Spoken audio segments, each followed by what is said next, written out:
Oh, we're having a flashback? Well, we're having a flashback. Please keep this confidential. Also, part of this may be just speculation. Not all of it may be true. Are you still interested? Oshi-san began to speak. Neither the victims nor the school filed a complaint, so there were no preliminary reports. Basically, the police hadn't intervened in this matter, so all these details are just what I heard from those involved, meaning it's not that credible. You said there were victims. Didn't Rena just break all the windows? No, Rena Ruga had attacked 3 boys, using a metal bat. 2 of them made it out with only bruises, but the other had been injured so badly that one of his eyes was permanently damaged. Oh god. Oh, that's not good. But wouldn't that be considered assault? Shouldn't the police have arrested her? For whatever reason, the victim never pressed charges. There was no report to the police, so they were beaten with a bat and suffered significant injuries. Normally there would be a criminal investigation, but why? Didn't they press any charges? I tried asking the 3 male victims for their side of the story, but they were all reluctant. It's hard to say, but they were all afraid. Even after she transferred schools. Oshi-san, could you summarize it starting from the beginning? Rena hit people while she broke the windows? Or was it she started breaking the windows after she got bored with hitting people? They sounded similar, but the meanings were drastically different. On an undisclosed date, Rena Ruga was conversing with 3 male students, close friends of hers, in the pool storage shed. Who were those 3? I can't reveal their names, but they were close to Rena Ruga, and it seems they were a group of friends. He was the lone girl in their group, so it wasn't that strange for the four of them to be together. So what happened? I don't know the reason why. She took the baseball team's bat that was in the pool storage shed and beat the 3 with them, one after the other. What? There were no witnesses. This was an account pieced together by the information given at the time of the incident. One day after school, Rena and 3 male students were at the pool storage shed talking together. They weren't seeking help, rather they usually met up there. It appears it became a heated discussion.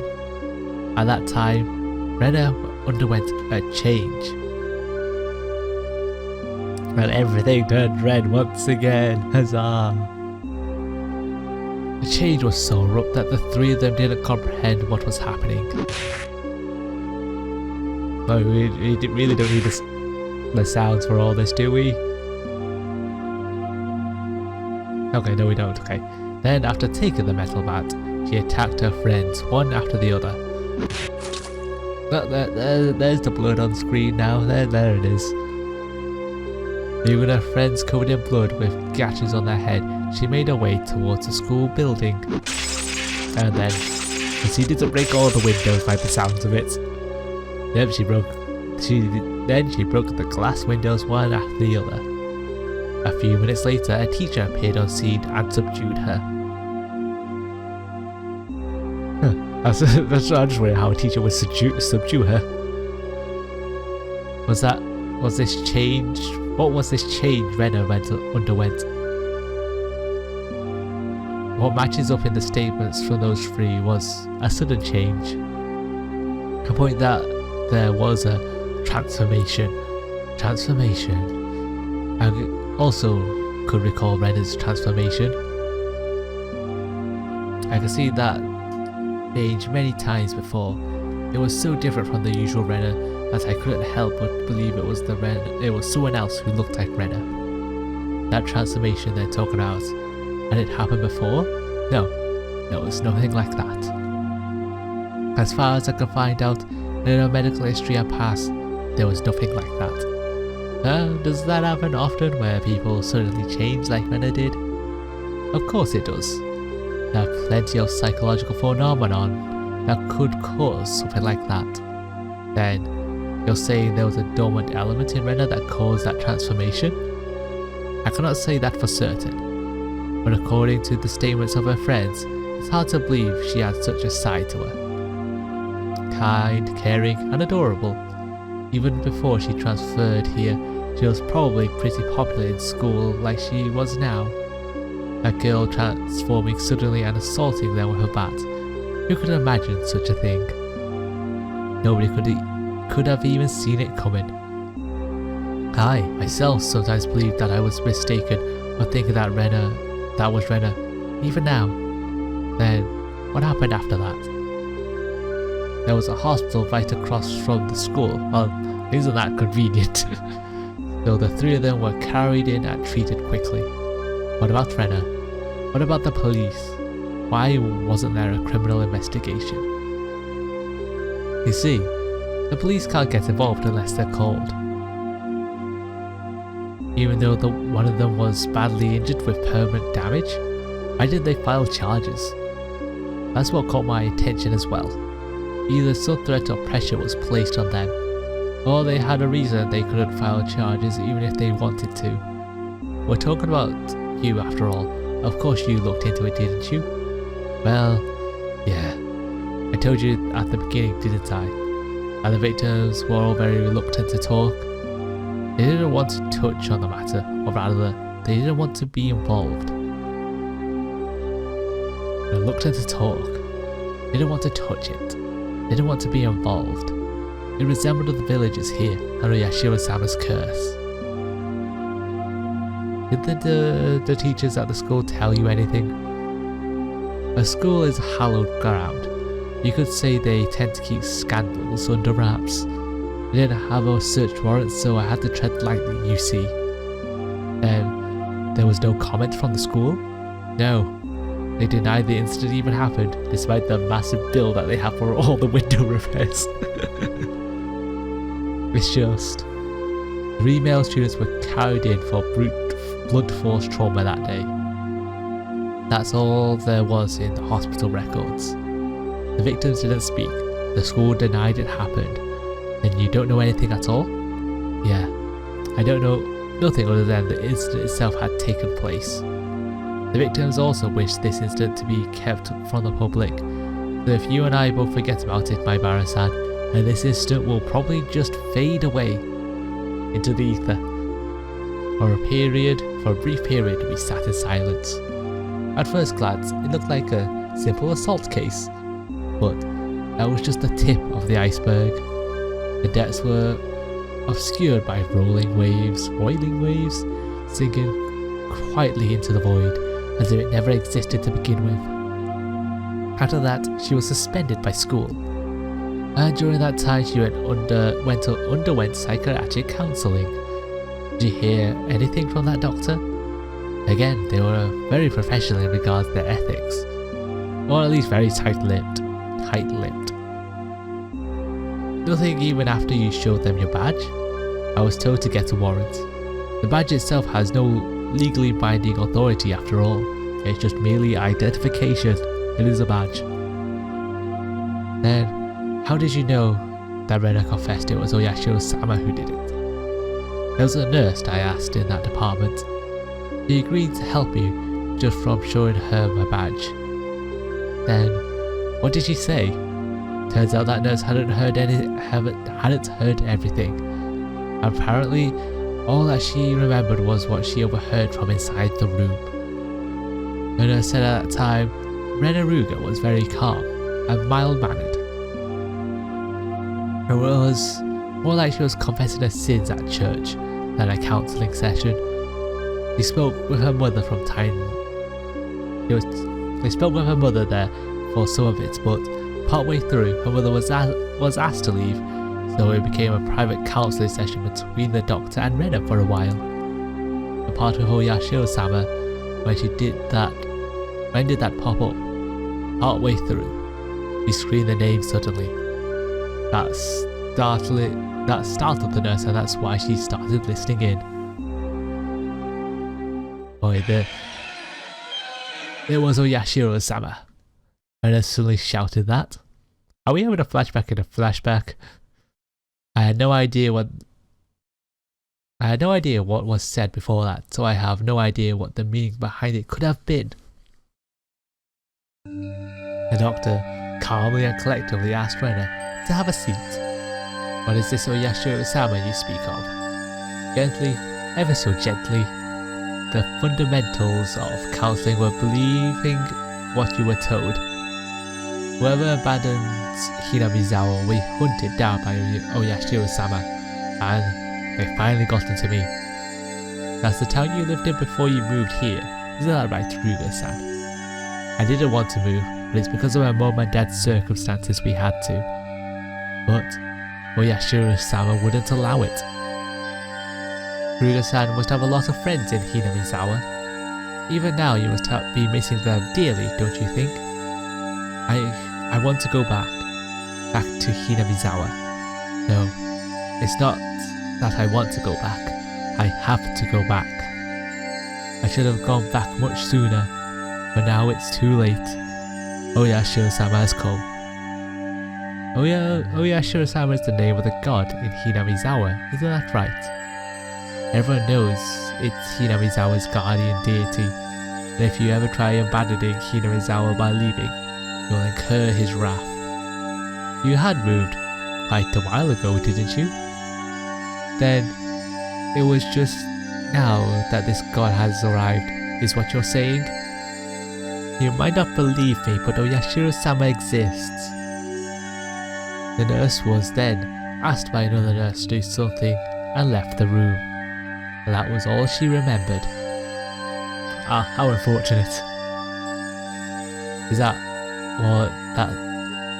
that it was Oyashiro-sama's doing, right? I do believe there is some kind of superstition in Hinamizawa. If you leave the village, then you'll incur Oyashiro-sama's wrath. You should be familiar with this part, my Bara-san. I know very well that what those scorned by the village incurred. They hindered the dam construction project. They cursed the construction foreman to his death. Then the following year, Sakuto's parents, supporters, and the leading advocates for the dam were cursed to their death.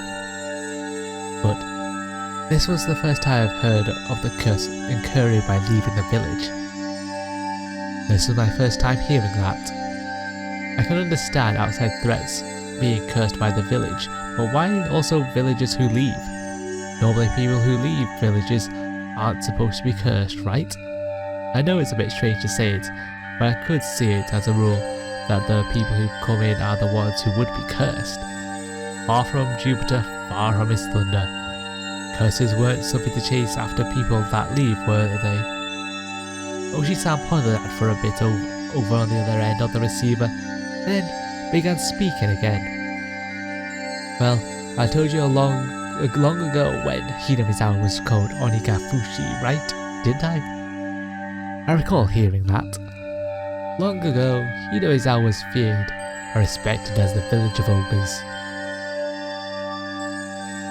The villagers at the foot of the mountains worshipped the ogres, so Onikakushi was hallowed ground that you could never enter. It came to be said that if you entered carelessly, you were cursed by Oyashiro-sama. Those who set foot in Onikakushi, in other words Hinamizawa, would be cursed. I could understand that. I know that, but for leaving too also be no good, that's. Also, the ogres, you see, they were being strictly watched by Oyashiro-sama, so they would not enter into our world. In other words, Oyashiro-sama probably restricted interaction between Onikakushi and the rest of the world. I see. I finally understood what kind of thing Oyashiro-sama was. A gatekeeper, that's what he is.